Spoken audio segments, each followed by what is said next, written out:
Good morning সবাইকে। দেখো, তোমাদের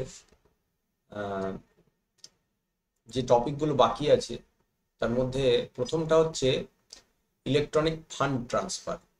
ইলেকট্রনিক ফান্ড ট্রান্সফার হলো অনলাইনে যখন মানে একজনের ব্যাংক অ্যাকাউন্ট থেকে আরেকজনের ব্যাংক অ্যাকাউন্টে বা সেম নিজের ব্যাংক অ্যাকাউন্টে টাকা ট্রান্সফার করা হয়, সেই পদ্ধতিটাকে বলা হয় ইলেকট্রনিক ফান্ড ট্রান্সফার।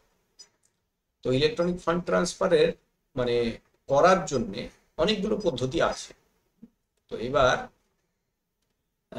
এই পদ্ধতিটা সম্পর্কে একটু বলে রাখি যে তোমাদের মনে হতে পারে যে মোবাইল আবিষ্কার করার পর বা মানে যবে থেকে আমরা অনলাইন ব্যাংকিং করছি তবে থেকে এটা চলছে, কিন্তু অ্যাকচুয়ালি এটা তা নয়। এটা শুরু হয়েছে অনেক দিন আগে থেকে, যখন থেকে ব্যাংকিং সিস্টেমটা কোর ব্যাংকিং চালু হয় ব্যাংকে, যখন থেকে তখন থেকেই এটা চলছে।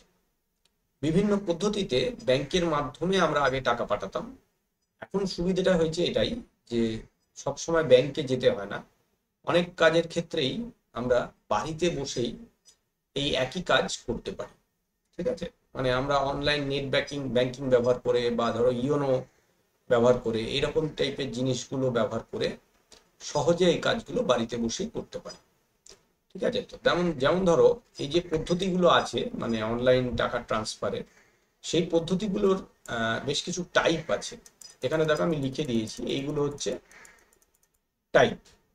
তার মধ্যে প্রথমটা হচ্ছে আইএমপিএস মানে ইমিডিয়েট পেমেন্ট সার্ভিস। এটা অনলাইনে তাৎক্ষণিকভাবে কিছু অল্প পরিমাণ টাকা যদি আমরা ট্রান্সফার করতে চাই একটা অ্যাকাউন্ট থেকে অন্য অ্যাকাউন্টে, তাকে সেখানে আমরা আইএমপিএস ব্যবহার করি। আরটিজিএসটা রিয়েল টাইম গ্রস সেটেলমেন্টটা এটা ব্যবহার করা হয় অনেক বেশি পরিমাণের অর্থ যদি ট্রান্সফার করতে হয় তখন। তো এখানে আর 3 নম্বরটা এনইএফটি যেটা ন্যাশনাল ইলেকট্রনিক ফান্ড ট্রান্সফার, এটা হচ্ছে ছোট বা মাঝারি টাকা ট্রান্সফারের ক্ষেত্রে ব্যবহার হয়।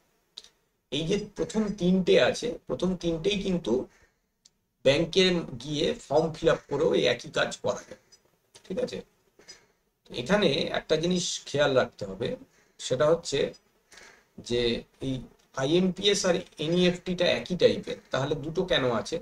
তার কারণ সময়ের একটা ব্যাপার আছে। মানে আইএমপিএস যেমন ইমিডিয়েট টাকাটা ট্রান্সফার করে দেয় খুব তাড়াতাড়ি করে, ওয়ারাস যদি আমরা ন্যাশনাল ইলেকট্রনিক ফান্ড ট্রান্সফার ব্যবহার করি সেক্ষেত্রে কিন্তু টাকা ট্রান্সফার হতে মিনিমাম একটা সময় লাগে।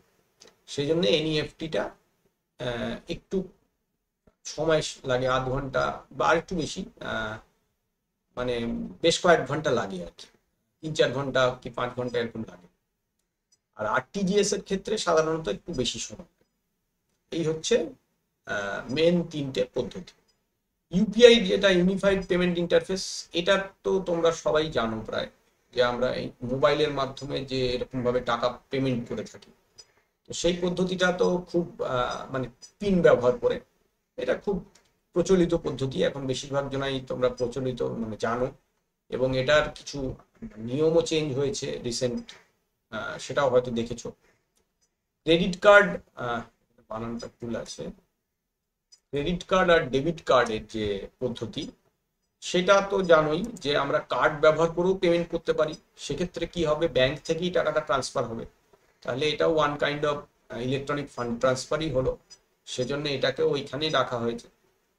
এই এসিআই জিনিসটা একটু আলাদা, অটোমেটিক ক্লিয়ারিং হাউস। এটা হলো মানে তুমি যদি চাও তোমার ব্যাংক অ্যাকাউন্ট থেকে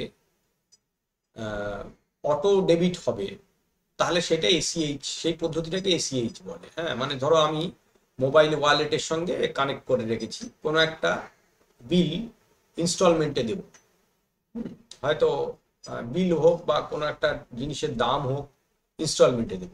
এই যে অটোমেটিক্যালি টাকা কেটে নিয়ে পরপর পেমেন্ট হতেই থাকবে, এই ব্যাপারটাকে বলে অটোমেটিক ক্লিয়ারিং হাউস। ঠিক আছে, এটা মান্থলি হয়, কোয়ার্টারলি হয়, ইয়ারলি হয়, যে কোনো রকম হতে পারে, মানে যেরকম ভাবে তুমি টাকা কাটাবে সেরকম হতে পারে। কিংবা ধরো ক্রেডিট কার্ডের সাহায্যে পেমেন্ট করে দিয়েছি, ক্রেডিট কার্ড থেকে যখন টাকা কাটবে, মানে ক্রেডিট কার্ড যখন সেভিংস অ্যাকাউন্ট থেকে টাকা কাটছে, তখন সেটাকে আমি এসিএইচ এ ঢুকিয়ে দিয়েছি, মানে নিয়মিত টাইম অনুযায়ী পরপর কাটবে। আর এটিএম তো জানো, অটোমেটিক টেলার মেশিন, যেভাবে আমরা এটিএম এর সাহায্যে টাকা তুলি বা ব্যবহার করে থাকি।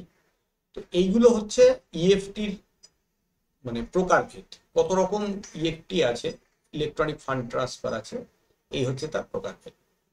পরের দিন আমি তোমাদের বাকি যে কটা 2-3টে টপিক আছে এই চ্যাপ্টারে করিয়ে দেবো, তাহলে পরেই তোমাদের এই চ্যাপ্টারটা কমপ্লিট হয়ে যাবে।